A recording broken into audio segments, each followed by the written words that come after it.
welcome everyone to today's webinar. My name is Leah, and I am the Knowledge Exchange Coordinator here at Women's Shelters Canada. I am really excited to be hosting this webinar for all of us today.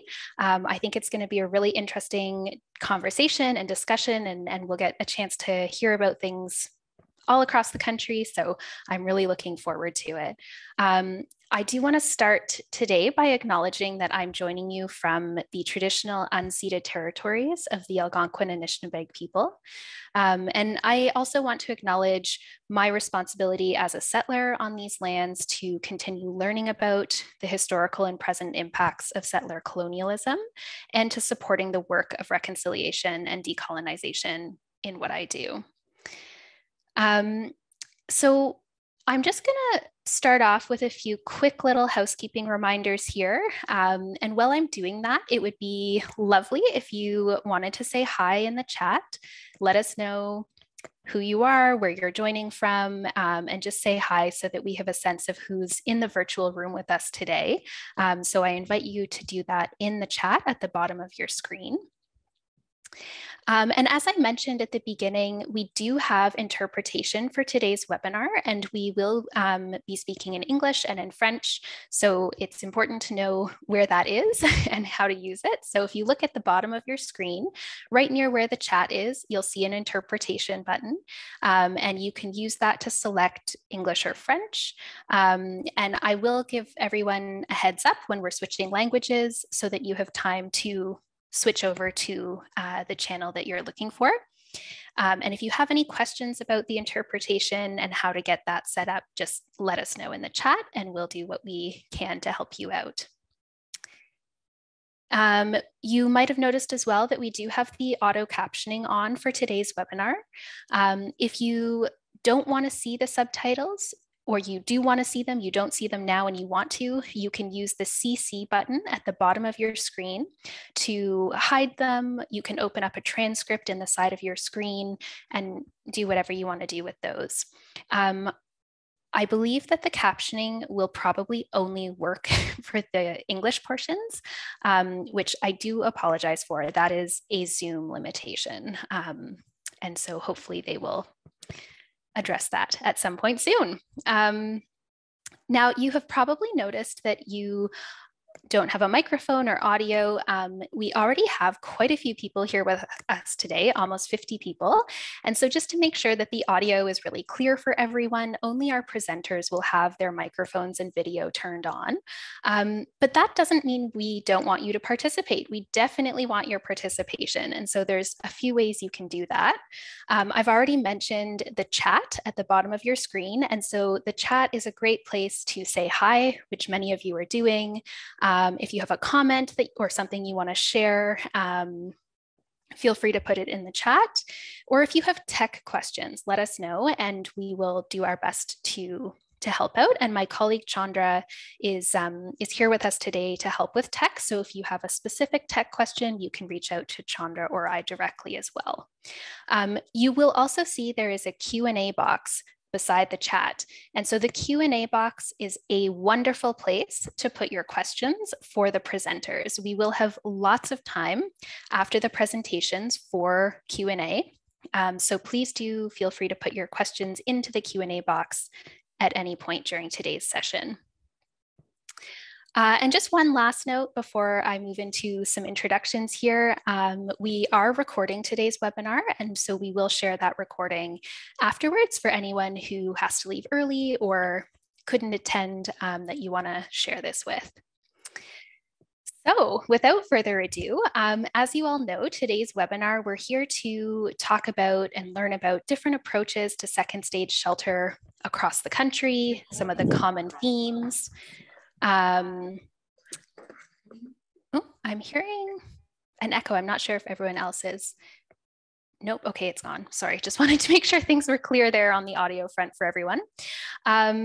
Yeah, so as I was saying, so we're learning about some different approaches to second stage shelter across the country, some of the national trends and themes and similarities, and we'll have a really great conversation about that today. And we have a few speakers lined up to talk to us. So we're going to start in a few minutes with Krys Maki, who is the Research and Policy Manager here at Women's Shelters Canada. And they will start off our session today by sharing some themes and findings from our recent study on second stage shelters to set the stage for our discussion. And then we'll hear from Tanyss, Knowles, and Kaayla Ashlie, who are both with the British Columbia Society of Transition Houses. And Tanyss Knowles is the director of programs there, and Kaayla Ashlie is the project coordinator for the Keys to Home project. And they'll be telling us a bit about second stage housing in BC. And then we will hear from Gaëlle Fedida of the Alliance des maisons d'hébergement de deuxième étape pour femmes et enfants victimes de violence, which is the second stage shelter association in Quebec. And so she'll tell us a bit about their work there. And then we're going to move into questions. And so I'll have a few questions to put to the presenters to get things started. And then we hope to hear many questions from all of you as well. So without further ado, I'm going to pass it over to Krys to get us started here. Great. Thank you, Leah, for that great introduction and setting the tone for this conversation today. It's so great to see so many people joining us from across Turtle Island to talk about second stage shelters. And I'm excited to kind of revisit some of the research we did a couple of years ago and published in 2020 on second stage shelters. So I'm just going to briefly go over things because we want to get to the experts who are doing this work on the ground to talk about their exciting projects. But I just wanted to provide a bit of a national context of some of the trends we're seeing. And I'll just start sharing my screen, Leah, and I'll ask for your confirmation that indeed it did work. How are things looking on your end? Good? That looks great. Awesome. Okay. Let me just make sure I have it all ready to go. Okay, great. So yeah, as I mentioned, I just want to talk about a bit about our findings on the report we did, Breaking the Cycle of Abuse and Closing the Housing Gap. And it was a mixed method studies that we did. That was a community-based research project. And it was guided by an advisory council that we had that was made up of second stage shelter experts from across the country. And so in this study, we basically, we did a national survey that some of you on this call today might have actually participated in. And we also did on-site visits and interviews in different locations across the country. So we interviewed executive directors and survivors, residents at second stage shelters. And we also held 2 national focus groups that were held in Ottawa right before things shut down. And changed the world as we know it. So we really tried to capture some really interesting data, not just numbers, which are really important for advocacy, as we know, but also to talk to folks who are working in these spaces and living in these spaces about their experiences and their thoughts on second stage and what is working, what is not, what are some of the promising practices, what are some of the gaps, what are the goals of second stage even, because we really didn't have a national comprehensive understanding at the time of what these amazing and important life-saving organizations do and what they provide. So that was kind of the impetus behind the research. And today, really, the purpose is to hear from BC and Quebec on their unique approaches and innovations. And I'm just going to briefly touch on some of the key trends we saw in the research that do inform the conversation that we're having today. And I'm trying to change my slide and it did. Okay, good. So as we know, there are about all second stage shelters are pretty unique in their approach in service delivery, the physical construction of the buildings, the practices and policies and programming that are available in these spaces. And that's often reliant, of course, on funding and capacity staffing.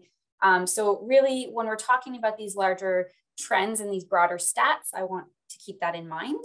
But I also want to recognize that there are some similarities across the country that we saw in the data that came out from this study. So we know, for instance, that 80% are standalone buildings. That's the most common type of second stage shelter design.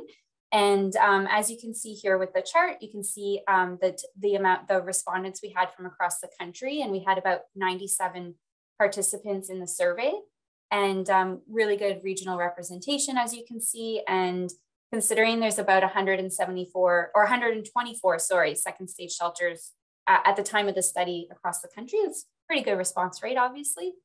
We also found out that 75% of second stage shelters are affiliated with violence against women emergency shelters, and 83% own their own buildings, and 71% received some form of government funding.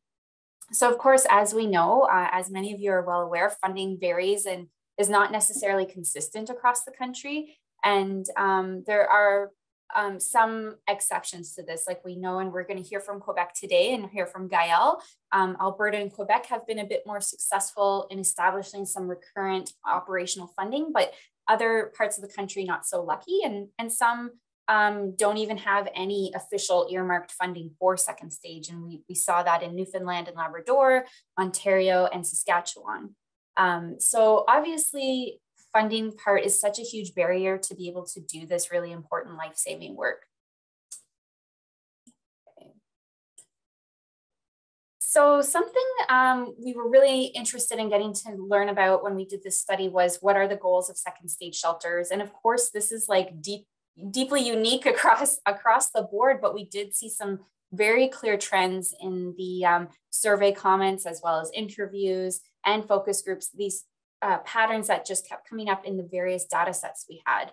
So we really wanted to know, when we dug into the work, like, what are the goals and purposes of second stage shelters when we look at it at the national level? And at the very core, across all of our data sets, we kept hearing the word independence and autonomy as a primary goal for both the service providers as well as the residents and survivors living there. And so as you can see in this chart, each level that's represented in this image shows that independence was kind of built into the many different aspects of survivors' lives, with independence kind of sitting at the core. And so something I just wanted to emphasize, that while independence was a central theme of something that both the service providers and the residents were working towards during their time there, this is really done in the context of community and of wraparound supports for the survivors, who are at the center, obviously, of their healing stages, at all stages of their healing, and the next steps that they're putting in place to move on into independent housing, for example. And really, I heard over and over again when I spoke with executive directors, frontline workers, as well as the residents, that really the staff and the programming are at the heart of this work, right? So they're what makes second stage shelters really unique from other forms of transitional housing. And so I want to emphasize that where independence is like a goal, it really is done in this context of community and collective and collaboration. And as you can see in this quote from Lisa, who is the executive director of Monroe House, one of the oldest second stage shelters in Canada, she shared with me, quote, "Our philosophy is we provide support for as long as a resident or ex-resident wants that support. It's choice-based. We've had ex-residents who've come back years later because something has happened and they need some support. We really know their history and can jump right in on what they've identified as their need." This really kind of captures some of what I've been sharing with you.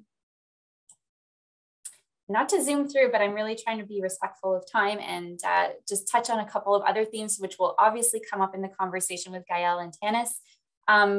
Security and safety. Obviously, a key finding from this study was the importance of breaking the cycle of abuse. And in order to do that, we need to be able to establish safety, and having expertise in IPV, domestic violence, gender-based violence are all necessary to support survivors during their transition, during this transition in their lives. And safety is really also, again, I'll emphasize, what separates second stage shelters from other forms of transitional supportive housing. And it was identified as one of the main goals. For survivors to establish independence, they need to be safe, for example. And also, safety was just really critical in establishing a sense of home and community and providing a foundation for healing. And that's something that will be obviously touched on as well in the presentations today. And this chart is just a visual representation of the different types of safety and security features that we saw across the board in our survey. And finally, I just wanted to end and briefly touch on the housing supports available and for folks. And obviously, that was a key finding we found through the research that, you know, there are various forms of housing supports available for residents while they're at the second stage shelter, but also oftentimes once they've left. And this varied according to staffing capacities and resources.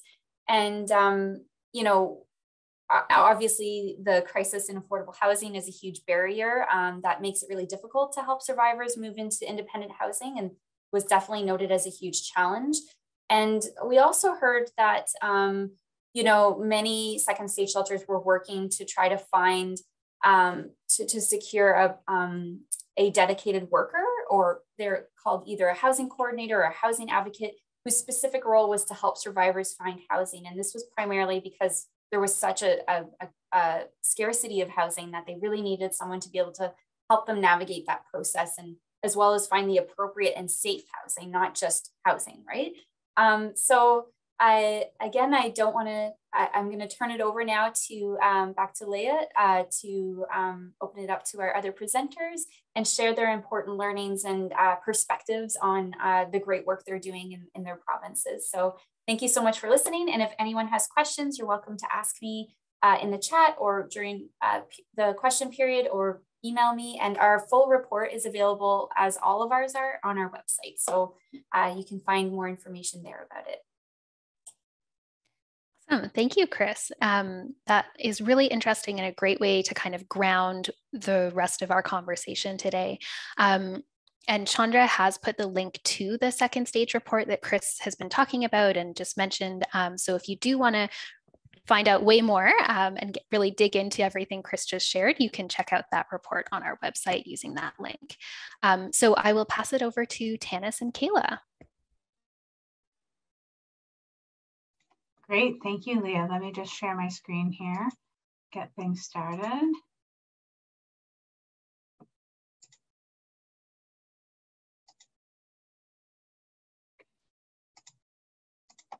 Okay, you see that in presenter mode?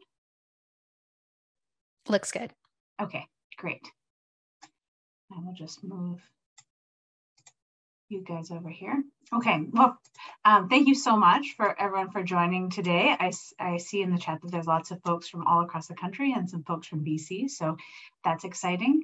I'm looking forward to the discussion afterwards. So without further ado, I just want to take a moment to acknowledge the land that we're on. So the BC Society of Transition Houses office is located on the unceded territory of the Coast Salish people, shared by the Musqueam, Squamish, and Tsleil-Waututh nations in what is currently called Vancouver. But as a provincial level organization, we recognize that our work includes all 203 First Nations throughout BC. We understand that the displacement of Indigenous people from their lands and other ongoing effects of colonialism are foundational to the disproportionate number of Indigenous women and girls experiencing homelessness and violence. As such, in order to fully address homelessness and violence, we want to recognize the important systemic changes that are needed in many levels around this issue. And I would also personally like to share my gratitude for being able to live and work on this land. So let me introduce myself and my wonderful colleague, Kaayla. So I'm Tanyss. I'm the Director of Programs at BCSTH.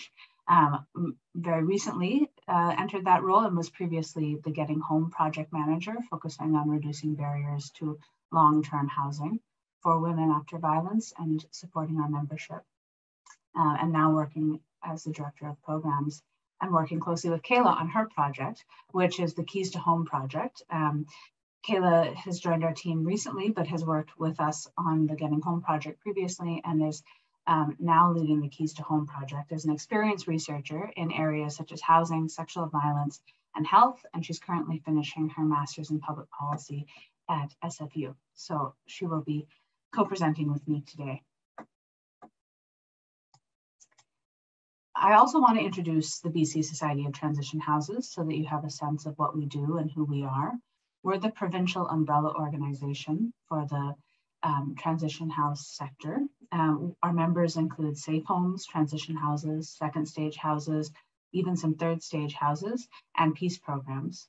The peace program stands for Prevention, Education, Advocacy, Counseling, and Empowerment, and it's a program for children and youth experiencing violence, a free confidential program for children ages 3 to 18. BCSTH was established over 40 years ago, and our role is to provide training, advocacy, research, and resources for all of these programs in our membership. So just to be clear, all of our members are independent nonprofit organizations and are voluntary members of BCSTH. We don't run frontline services ourselves or regulate the sector. So the information I'm giving you today is from the perspective of us as a provincial organization, but all of our members have their own policies and operations around the way that they run their programs. But overall, I can tell you that second stage housing are residential programs in BC where women and children can move in to after their stay in a transition house. Second stage housing is generally independent units where families live for 6 to 18 months. And these programs are designed to provide independent living spaces that allow women to recover and rebuild their lives after moving and then move on to permanent housing. Second stage is an important part of the continuum of supports and housing for women as they leave violence. And you can see that from across the country with Krys's work. So in terms of the history of second stage housing in BC, the YWCA's Monroe House was actually the first second stage house in Canada to open in 1979. And there's a really good op-ed that was written by Lisa Rupert, who's the Vice President of Housing and Violence Prevention for the YWCA Metro Vancouver. I'll put the link to that op-ed in the chat, so if you're interested in hearing about the history in BC. But one of the interesting things that she notes is that the barriers that were faced 40 years ago when Monroe House opened its doors are the same barriers that women are facing today. And so we still have a lot of work to do around housing, poverty, legal issues, and concerns for children. This came out of a grassroots movement. The transition house, at the time, the transition house sector was still in its early stages and was still growing as a grassroots movement. And there was a realization that women needed to be able to have a place to stay longer and have additional supports. And so second stage housing was started. And today, there are 45 of our members at BCSTH run second stage housing, and there are more in the process of development. So as I mentioned, depending on the provider, a variety of support services are offered through second stage housing, including childcare, employment, training, access to counseling, and legal aid. And we currently have many projects being funded in BC through BC Housing's Women's Transition Housing Fund to build additional second stage housing across the province. So we're really excited to see more capacity for this type of support in our sector. And now I will pass it over to Kaayla to give you more details. Awesome, thanks so much, Tanyss. So continuing with answering what second stage housing is BC, it's helpful to understand where it fits in along the continuum of housing and housing services in our province. So second stage housing is often a necessary bridge between short-term and emergency housing services and long-term permanent housing, including social housing, the private rental market, or cooperative housing. We also recognize that the housing continuum is not linear. Often women seeking housing move back and forth along the continuum based on their circumstances, and finding housing can also be dependent on where space is available. And finding long-term housing from short-term services is quite the jump during an ongoing housing crisis, as is seen across the country and definitely in BC. And the wait lists for social housing often far exceed the ideal lengths of stay in safe homes and transition houses. So most often women are referred to second stage housing from transition houses or safe homes if they cannot secure permanent housing elsewhere or would benefit from continued support services. As we have discussed, addressing this problem is where the second stage model came from. There are a number of characteristics that set the second stage model apart, as Tanyss mentioned. The key difference is the length of stay, as advocates recognize that there was a need for residents to have more time to secure long-term housing after accessing emergency VAW services. However, there are a number of other qualities that differ in the second stage model. The overall goal is to decrease some of the barriers to housing that are found in the private market. So operators of second stage housing ensure residents are paying an affordable rent and also may choose not to collect pet deposits, damage deposits, and cover the cost of amenities such as Wi-Fi. But these specifics would differ based on the operator, and there's no specific set in stone rules on things like that. So overall, second stage housing provides a safe environment that is more accessible than many long-term housing options in order to allow women who have experienced violence the time needed to find suitable long-term housing for themselves. Next slide, please, Tanyss. As mentioned, securing long-term housing for women and their families in BC can be a very challenging task. We are in the midst of an ongoing housing crisis where the cost of housing is not affordable for most, and the housing stock does not reflect the actual needs of people in our province. In urban centers such as Vancouver, there's a severe lack of multi-room units. The vast majority of units are one bedrooms and not ideal for families. There's extreme competition for multi-room units, which has driven up costs.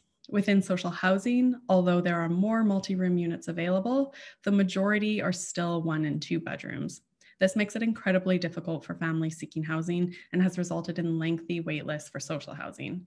So when women with children are looking for permanent housing, the second stage model can offer a necessary stepping stone into long-term housing. The model also benefits women without children, as overall it is more affordable housing and can provide support services. As in most provinces, there is also a diverse housing market and needs based on rural or urban settings. As such, women often have to relocate to find suitable housing for their needs. Even from second stage housing, a third of women relocate to find housing upon their departure. We know that there's more housing support required for women who have experienced violence in BC. The quote here is from the final report for BC Society of Transition Houses Getting Home project, which found that only 25% of women leave transition houses for permanent housing, while only 4% of those women find affordable permanent housing. The other 75% of women leaving transition houses experience homelessness, remain temporarily unsheltered, or return to violent circumstances, all of which negatively impact the safety of women in our province. This is why housing and the safety of women is so connected in BC. Next slide, please.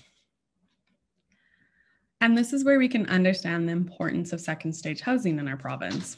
In 2020, 73% of women leaving second stage houses went into permanent housing, compared to the 25% from transition houses. So this is why the model is so relevant and needed here. The longer length of stay has clearly contributed to better outcomes for women in terms of housing, but in the second stage housing that also provides support services, there is also more time to build relationships, and women are encouraged to reach out for continued support after the departures, whatever that support may look like. And that was really captured in the quote that Krys shared from Lisa Rupert of Monroe House. So the inclusion of the second stage model in our housing continuum is a more holistic approach to support services for women who have experienced violence and reflects the needs of women and their families. However, there's still a need to grow capacity throughout our province, as women who have experienced violence still face barriers to accessing services for a number of reasons and face lengthy wait lists and other barriers at all stages of the housing continuum. Women should not have to choose between housing and their own safety, and there's much work to be done to ensure that women in Canada have access to adequate and affordable housing and ensure a lack of housing options is not a barrier to leaving violence. The second stage model in BC is one very important part of the work being done in the VAW sector to create safe homes in our province. Next slide, please. So with that, we thank you very much for listening, and we really look forward to answering any questions you may have in the Q&A period. And please feel free to follow up with Tanyss or I with any thoughts or questions you might have after today as well. Thank you so much, Kaayla and Tanyss. That's so interesting.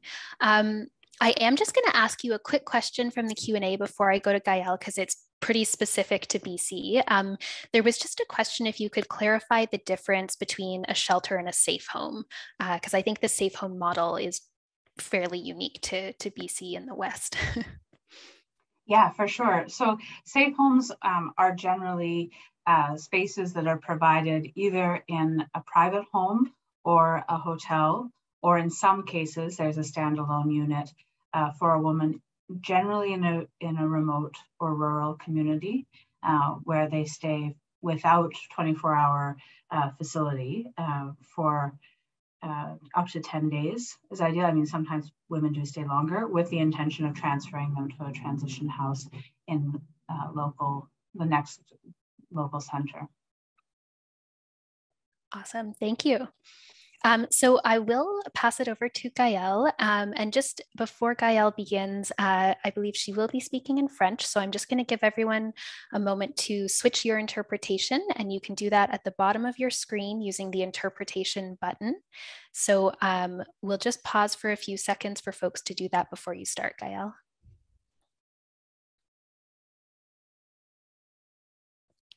Okay, go ahead, Gaëlle.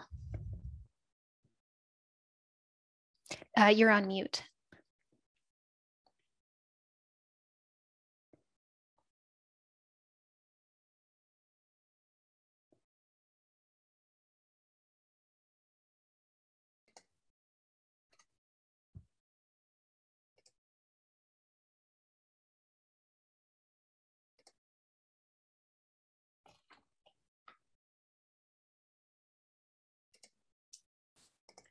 Ok, bonjour tout le monde.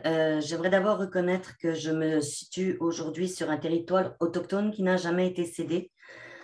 Nous reconnaissons que la nation Kenyan-Kehaka, comme gardienne des eaux et des terres sur lesquelles nous nous réunissons aujourd'hui, Tiohtià:ke, Montréal, est historiquement connue comme un lieu de rassemblement pour de nombreuses Premières Nations et aujourd'hui une population autochtone diversifiée ainsi que d'autres peuples y résident.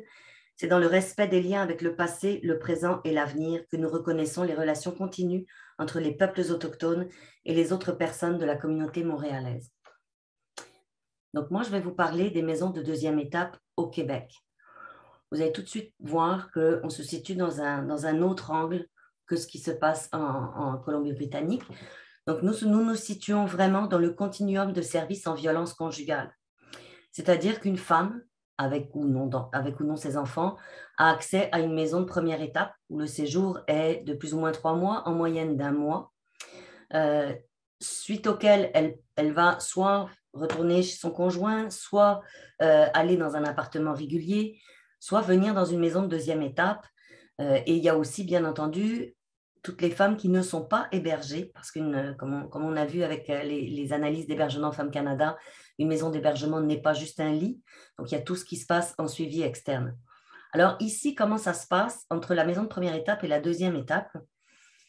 C'est justement que nous, le critère d'entrée, ce n'est pas relatif à la disponibilité de logement, c'est vraiment relatif à la dangerosité du conjoint quand la femme sort de la première étape. Donc, les femmes sont référées en deuxième étape par des intervenantes de première étape qui évaluent la dangerosité du conjoint. Donc, on se situe vraiment dans le continuum de violence conjugale, on se situe dans le contexte de post-séparation. Donc, on a produit une définition de la violence conjugale post-séparation, qui est le moment où la femme prend la décision de mettre fin à la relation et elle s'inscrit dans une démarche de réorganisation de vie et de reprise de pouvoir. C'est à ce moment-là que les stratégies de domination et de contrôle se multiplient et perdurent, exposant la femme et ses enfants à un plus grand risque d'atteinte à leur sécurité. C'est vraiment, on le sait que le risque d'homicide est très supérieur dans l'année qui suit la séparation. Donc, on se situe vraiment dans la logique de la sûreté et la sécurité des femmes par rapport à la dangerosité du conjoint. Dans nos négociations avec les autorités, Qu'est-ce qu'on a posé comme cadre? C'est qu'on a fait par une analyse avec des universitaires le constat que 8% des femmes qui sortent des refuges d'urgence ont encore des enjeux de dangerosité majeurs avec le conjoint et donc ont besoin d'un hébergement en deuxième étape. Là, les objectifs de l'hébergement, c'est vraiment la mise en sécurité et acquérir l'autonomie sur tous les plans, donc évidemment, je dirais économique, mais aussi mental, dans le fait de se sortir du cycle de la violence conjugale et de pouvoir s'outiller pour ne pas y retomber. Donc, le critère, c'est l'analyse de dangerosité du conjoint et on a proposé au gouvernement l'harmonisation d'un panier de services et donc d'un financement qui viendra couvrir ce panier de services. Alors, le panier de services, vous avez tout le détail dans la présentation, je vais le passer très rapidement. Donc, d'abord, une question d'être logé en sécurité à un prix abordable, que ce soit un logement adéquat, ce qui n'est pas toujours le cas, en particulier quand on considère la capacité d'hébergement pour une femme ou un enfant qui vit avec un handicap, et on sait que c'est un facteur aggravant en violence conjugale. Donc, il y a des interventions pour la femme, mais il y a aussi tout un tas de services développés pour les enfants. Donc, des interventions individuelles pour la femme, des interventions individuelles pour les enfants, et puis ensuite des rencontres de groupe et également des activités de loisirs, comme on voit. Tout ça, il y a beaucoup d'informels, comme comme ça a été dit tout à l'heure. C'est sûr que ce sont des milieux où les femmes vont rester beaucoup plus longtemps. Donc, il y a aussi évidemment tout ce qui se passe dans l'informel. Mais quand on voit des seuils minimaux de services dont on parle là, quand vous avez vu en gras, c'est vraiment pour répondre aussi, pour répondre au financement qu'on a reçu. C'est-à-dire, le financement qu'on a reçu, il est venu avec la revendication du panier de services, c'est-à-dire que les femmes et les enfants ont besoin de services quand ils sont encore dans une situation de dangerosité importante. Donc, bien évidemment, il s'agit après de tous les accompagnements divers et variés dans les procédures dans lesquelles les femmes sont impliquées. Et comme on les a, en fait, les procédures, elles sont initiées dans les premières étapes, mais elles prospèrent durant le séjour en deuxième étape. Donc, c'est bien là qu'on voit qu'il y a besoin d'accompagnement en continu. Le cadre financier qu'on a négocié avec le gouvernement, donc là, je vous ai mis les indexations qui sont demandées. Évidemment, on n'obtient pas ça malheureusement, mais concrètement, le financement est attaché au panier de services. Donc, quand on a un appartement pour une femme seule, ben, on va héberger une femme seule. Quand on a un 6,5, on va héberger non seulement une femme, mais aussi plusieurs enfants.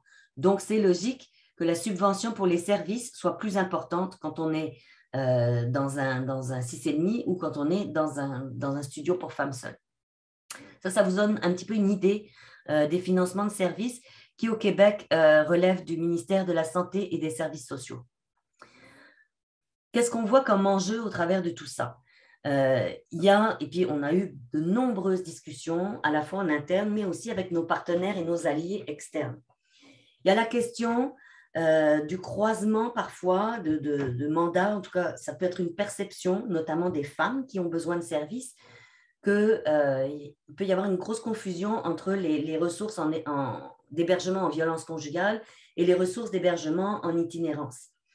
Il faut bien s'attacher au mandat des maisons. Il y a des maisons qui se sont donné un mandat en violence conjugale, puis des maisons qui se donnent des mandats plus larges, avec des populations plus larges de femmes en difficulté, femmes vivant avec de multiples problématiques, qui en réalité réfèrent le plus souvent à des situations d'itinérance. Et la question, c'est que quand la femme se présente dans une ressource, à quel besoin on a besoin de répondre? Est-ce qu'on a besoin de répondre à un besoin de sécurité pour une femme et ses enfants? Ou est-ce qu'on a besoin de répondre à un enjeu d'accès au logement, un enjeu peut-être de problème de stabilité résidentielle parce que cette personne a peut-être vécu des incidents de violence conjugale par le passé, mais au moment où elle se présente, elle a peut-être d'autres enjeux de consommation ou de santé mentale, qui fait que les équipes ce sont des équipes différentes qui sont déployées. Ce sont des services différents dont les femmes ont besoin. Ce sont donc des équipes différentes qui sont déployées. Alors, pour conclure sur juste ce point-là, c'est clair que l'Alliance est alliée dans le plaidoyer pour obtenir des services adaptés aux femmes qui sont en situation d'itinérante. On est tout à fait alliés de ça. Par contre, c'est clair que les maisons qui ne se donnent pas ce mandat-là ne peuvent pas accueillir ces femmes. Le deuxième enjeu, c'est, puis là je pense qu'on rentre peut-être un petit peu plus dans la discussion qu'on pourra avoir tout à l'heure, l'articulation entre violence conjugale et logement social. On tient, les maisons en violence conjugale tiennent vraiment à garder leurs caractéristiques de mandat de violence conjugale pour ne pas noyer cette particularité-là de la violence conjugale dans l'ensemble du logement social pour femmes. Puis ça, c'est un des enjeux, notamment au Québec, parce qu'au niveau de la stratégie nationale logement fédéral, il y avait des cibles femmes qui étaient avancées dans cette stratégie. Malheureusement, le gouvernement québécois ne les a pas reprises. Donc nous, ici, on se fait parler de l'hébergement pour femmes. OK, mais hébergement pour femmes, ça inclut les logements sociaux, ça inclut des places en hébergement itinérance, ça inclut des places en hébergement violence conjugale. Bref, on veut garder les besoins spécifiques des femmes en exergue. On ne veut pas être noyé dans tous les enjeux de logement social. Un autre enjeu qu'il y a eu au niveau des budgets logement social, c'est qu'il y a quand même l'intention politique de montrer qu'on fait quelque chose en logement social, donc de produire des nouvelles unités de logement social. Le problème, c'est que quand tous les financements sont orientés vers des nouvelles places, c'est très bien parce qu'il en manque. Par contre, il ne faut pas oublier que, et Krys l'a rappelé en introduction, que l'état des maisons est déjà existantes peut être extrêmement vétuste et il n'y a plus d'argent pour les réhabilitations si on met tout sur du neuf. Donc, pour nous, il y a des enjeux aussi là-dedans. Alors, au Québec, ça a été mentionné aussi une particularité, c'est que les femmes victimes de violences conjugales qui sortent des maisons d'hébergement sont priorisées dans les listes de logement social. Ça, c'est un gain que les maisons ont eu depuis très longtemps au Québec. Donc, les femmes victimes de violences conjugales sont priorisées par les offices municipaux. Et deuxièmement, nous avons obtenu depuis l'année dernière un programme de supplément au loyer d'urgence en violence conjugale. Donc, cette année, ils ont doublé le programme. L'année dernière, nous avions 100 unités dans le budget et cette année, il y en a 200. Donc là, c'est un petit peu sur le modèle de ce dont parle le Colombie-Britannique, sur la question de dédier des logements en violence conjugale, finalement, parce qu'effectivement, le parc de logements sociaux n'est pas suffisant. Donc, un petit mot sur l'Alliance. On se situe vraiment dans le continuum de services en violence conjugale. L'objectif principal, c'est la prévention de l'homicide.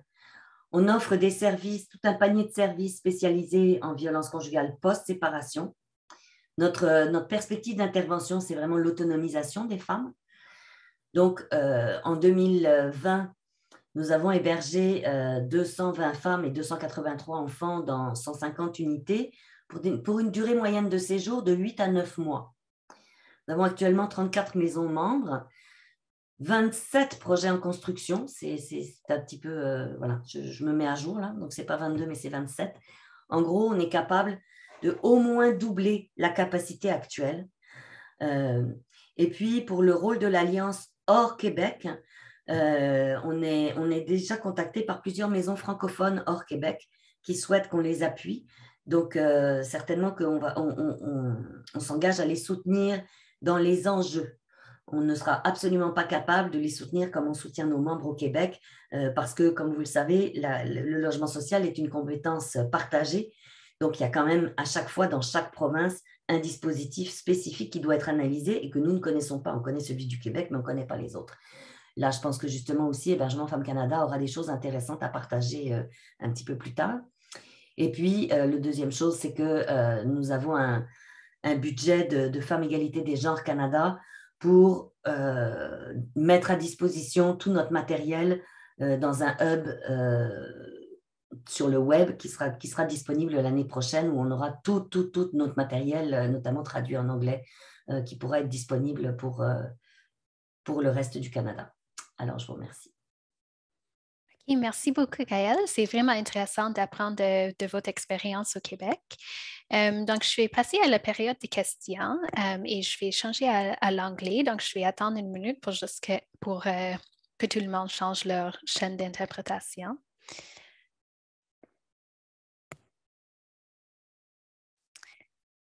All right, so I am going to get started with some questions here. And I do see we have a question in the Q&A, and I would encourage other folks to put your questions in that Q&A box.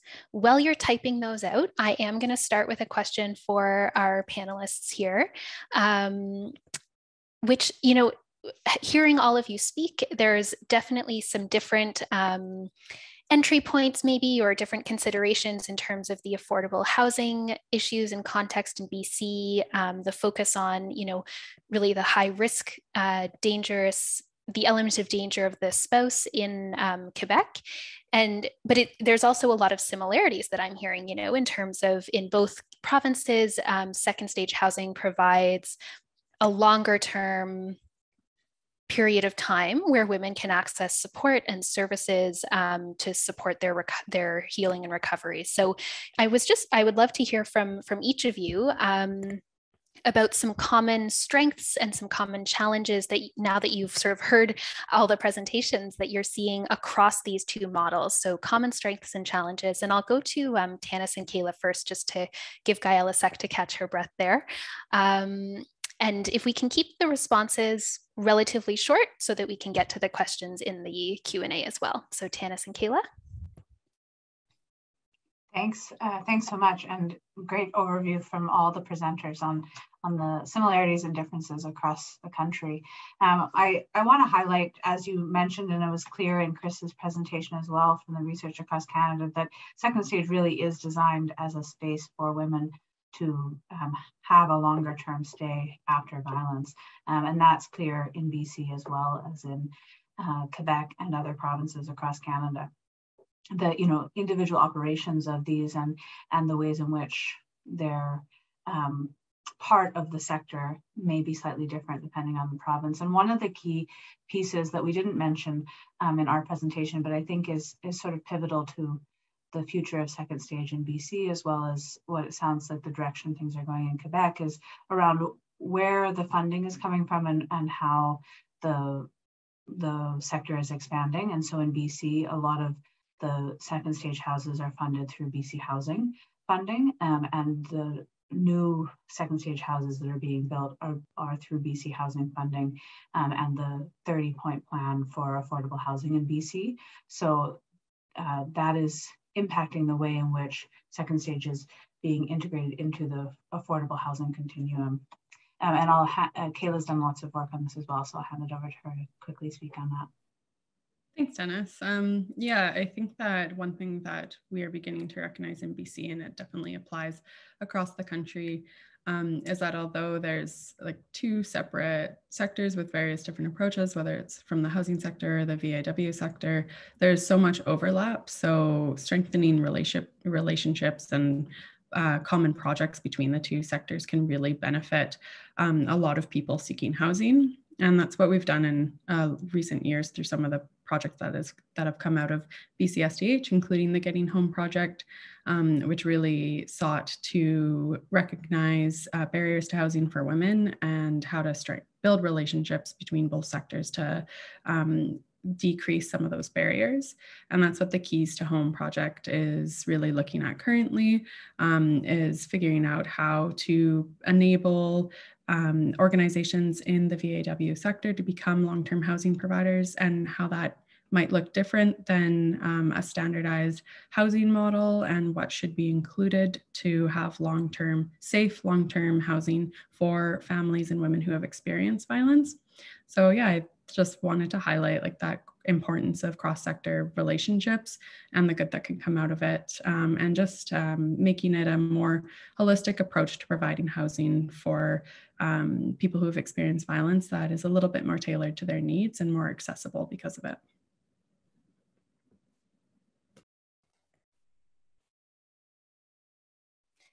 Thank you. I'll pass the same question over to Gaëlle.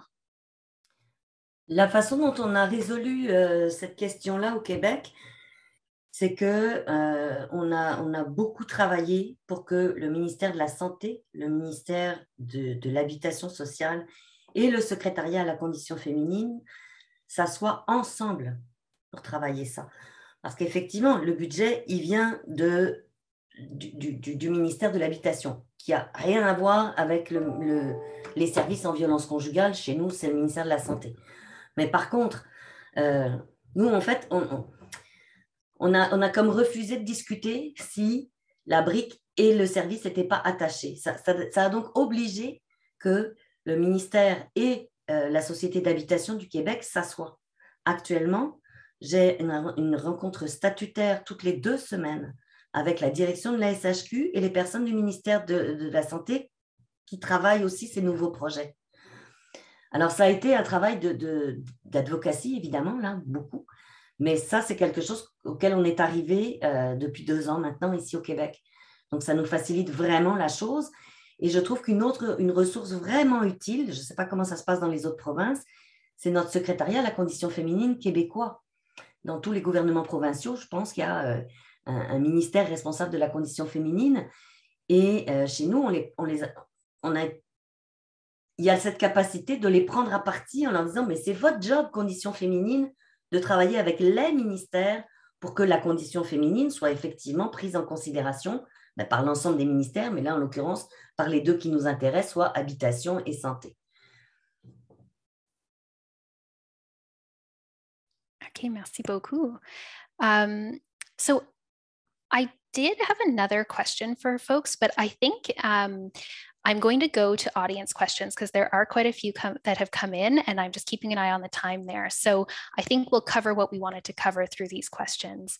An initial question about, so for the situation in BC, so for Tanyss and Kaayla, the question is, you know, from what you've said today, it sounds like, you know, the second stage housing in BC is in some ways a solution to the housing crisis. And so what are some of the kind of differences between second stage housing in BC and social housing in BC? Great. I'll start and then I'll hand it over to Kaayla. So I think it's important for us to temper that a little bit, because second stage housing is certainly not designed to be a solution to affordable housing in BC.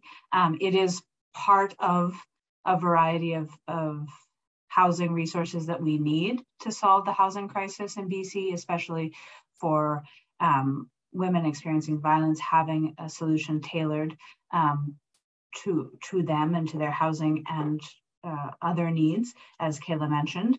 But it's a temporary residential program. I mean, the second stage housing is not designed as long-term housing. So I think it's very important that we understand that we need long-term, affordable, safe, appropriate housing for women after violence in British Columbia, and that is separate from the second stage needs that we have. However, we also know that women are more successful in terms of getting into affordable housing or finding affordable housing if they've had the time to be in a second stage house or housing unit. And that is an important part of making sure our affordable housing is successful and meets the needs of people who need it here in BC. So I think that's how I would frame it. And Kaayla, let me know if you want to add to that. Yeah, no, thank you. That's a lovely overview, Tanyss, and really is reflective of kind of the need for second stage housing and its role. I think what really was captured through Lisa Rupert's work with Monroe House is that, and the op-ed that Tanyss had shared, is that second stage housing came out of the need to allow women to have more time to secure housing, long-term housing elsewhere. And that demand for second stage housing has gotten so much higher in light of the current housing crisis and how it just keeps getting worse in BC. So really the long-term solution to the housing crisis in BC is not second stage housing, it's building appropriate and affordable housing for women and their families, or just families in general. So yeah, second stage housing is an important stepping stone to allow more breathing room for people to secure long-term housing. And that being said, though, the model itself is still very reflective that even with access to long-term housing in social housing or the private rental market or cooperative houses, it's still an important part of the continuum of services because of the support that can be provided. So some people will always benefit from having access to services longer term and building those relationships with service providers. But definitely in terms of the housing crisis and the lack of affordable housing, this is just a temporary solution or necessity out of the need for housing. But definitely, yeah, our province has to do a lot more in providing long-term suitable housing for women and their children. Great, thank you. And so the next question we have is for Gaëlle. And so someone is wondering whether you experience challenges in Quebec with clients, whether they find it challenging to kind of comply with the rules and the regulations of second stage housing programs, and if so, how you approach that. Alors, la réponse, c'est oui et non. C'est-à-dire que oui, il y a des codes de vie et des règles de vie très contraignantes dans les maisons de deuxième étape au Québec. Pourquoi? Parce qu'on cherche la mise en sécurité par rapport à des conjoints violents. Donc, si une femme ne se sent pas à l'aise, en fait, le raisonnement, c'est que si une femme ne se sent pas à l'aise avec la gestion de la sécurité de l'immeuble, qui est en gros, c'est de ça qu'on parle quand on parle de code de vie, là, ben, peut-être qu'elle n'a pas tant que ça besoin de sécurité, elle. Si elle se sent trop contrainte par des règles de sécurité, c'est peut-être qu'elle n'en a pas besoin. Et je rappelle que notre premier objectif, c'est la mise en sécurité par rapport à un conjoint violent. Donc, il est arrivé qu'effectivement, des femmes soient déchargées de la maison ou elles-mêmes quittent bien plus tôt ou que la maison lui explique que ces règles-là, c'est destiné à protéger la sécurité de toutes, pas juste la sienne, mais celle de la voisine, des enfants de la voisine aussi. Donc, c'est là. Pour nous, la balance, c'est vraiment la question de la gestion de la sécurité. D'ailleurs, il y a une des maisons qui a un comité d'ex-résidentes, puis qui a fait des analyses avec elles de leur service, justement, de comment elles se sentaient quand elles vivaient dans la maison, etc. Et certaines disaient, vous pourriez même être plus sévère sur les règles. Donc, c'est ça, c'est vraiment la balance entre la mise en danger des autres, de la résidente puis des autres résidentes, quand elles ne se conforment pas au code de vie. Et ça, ce sont des choses qui leur sont vraiment expliquées très largement lors de leur admission. Donc, c'est comme ça qu'on le gère. Et oui, il arrive qu'on mette fin à des séjours. Effectivement, ça n'arrive pas souvent, là, mais ça arrive, absolument. Okay, merci beaucoup. Thank you. So we don't have a ton of time left here. We did have one last question, which was more about sort of safe homes in remote communities. And so I think what I'll suggest for that one is perhaps, I know Tanyss and Kaayla, your email addresses were on your PowerPoint presentation. And so perhaps that's something that could be pursued sort of afterwards by email, since it's pretty BC specific. Yeah, and thank you. I was just replying to Tamara's message. Very interesting, and I encourage her to follow up. I'll just send that over. Perfect, thank you. And on that note, I will be sharing the presentations and the recording with everyone afterwards. And I believe the emails for all of the presenters are on their presentations. And so if you do have questions that you want to follow up with any of them on anything they said, anything you want more information, I'm sure they'd all be happy to do that. So I just want to thank everyone here at the end of our session today. Thank you to Tanyss and Kaayla and Gaëlle and Krys for those really informative presentations. It's been so interesting to get kind of an across the country view of second stage housing here. And thank you all for attending and for asking your questions. And thanks, of course, as well to our interpreter who's helped us carry out this session today. So thank you all so much and have a great rest of your day. Bye, everyone.